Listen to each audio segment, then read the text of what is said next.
കർത്താവിൽ ഏറ്റവും അനുഗ്രഹിക്കപ്പെട്ടവരെ, അഡ്വെന്റ് ടോക്സിലെ 4-ാം ദിവസം ഏവർക്കും സ്വാഗതം.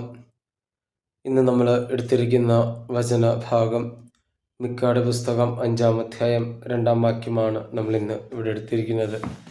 നമുക്കറിയാം, മിക്കാട് പുസ്തകം നമ്മൾ ഇതിനു മുമ്പ് വായിച്ചു കേട്ടിട്ടുണ്ട്.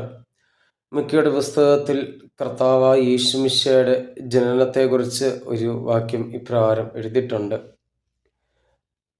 ബേത്ലഹേമേ എഫാർത്ത, നിന്നിൽ നിന്നും അല്ലെങ്കിൽ നിന്റെ ഗോത്രത്തിൽ നിന്നും, അല്ലെങ്കിൽ ബേത്ലഹേം എഫാർത്ത, യൂദ ഗോത്രത്തിൽ നിന്നും ഒരു അറിയപ്പെടുന്ന ഒരു ഗോത്രം, അവിടെ നിന്ന് രക്ഷകനായ ഈശോ കടന്നു വരാൻ പോകുന്നു.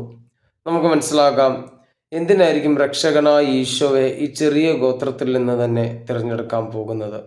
നമ്മൾ ആദ്യം മനസ്സിലാക്കണം, ഈ ഒരു ചെറിയ അജഗണം, ഈ ഒരു ചെറിയ ഒരു സ്ഥലത്ത് നിന്നും, അല്ലെങ്കിൽ ഒരു ചെറിയ ഒരു ആൾക്കാരുടെ ഇടയിൽ നിന്നും ദൈവത്തെ ജനിപ്പിക്കാൻ പോകുന്നു, ദൈവത്തിൻ്റെ വിശ്വാസത്തെ ജനിപ്പിക്കാൻ പോകുന്നു. അപ്പം ഈ ഭൂമിയിലേക്ക് ദൈവം കടന്നു വരുമ്പോൾ ദൈവത്തിൻ്റെ വിശ്വാസമാണ് ഈ ലോകത്തിലേക്ക് കടന്നു വരുന്നത്. അപ്പം നമ്മൾ ആദ്യമേ മനസ്സിലാക്കണം, കർത്താവിൻ്റെ ആ സ്നേഹത്തിൻ്റെ എളിമ, കർത്താവിൻ്റെ ആ നല്ലൊരു സ്വഭാവം. കർത്താവിന് വേണമെങ്കിൽ ഏത് കൊട്ടാരത്തിലും വേണമെങ്കിലും പോയി ജനിക്കാമായിരുന്നു. പക്ഷെ കർത്താവ് പുൽക്കൂടാണ് തിരഞ്ഞെടുത്തത് ജനിക്കാൻ വേണ്ടിയത്.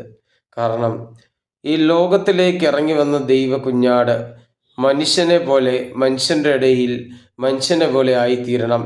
മനുഷ്യൻ്റെ ഇടയിൽ അവൻ ജീവിച്ചുകൊണ്ട് അവൻ ഈ മനുഷ്യനെ രക്ഷിക്കണം എന്നാണ് ദൈവം ആഗ്രഹിച്ചത്. അപ്പം നമുക്ക് മനസ്സിലാക്കാം, ഈ ലോകം ഏറ്റവും അധികം നോക്കുന്നത് അധികാരത്തെ, ശക്തിയെയാണ് നോക്കുന്നത്. അധികാരമുള്ളവൻ എല്ലാത്തിലും മേലെയാണെന്ന്.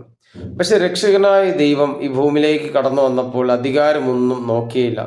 രക്ഷകൻ നോക്കിയത് ദൈവസ്നേഹമാണ്.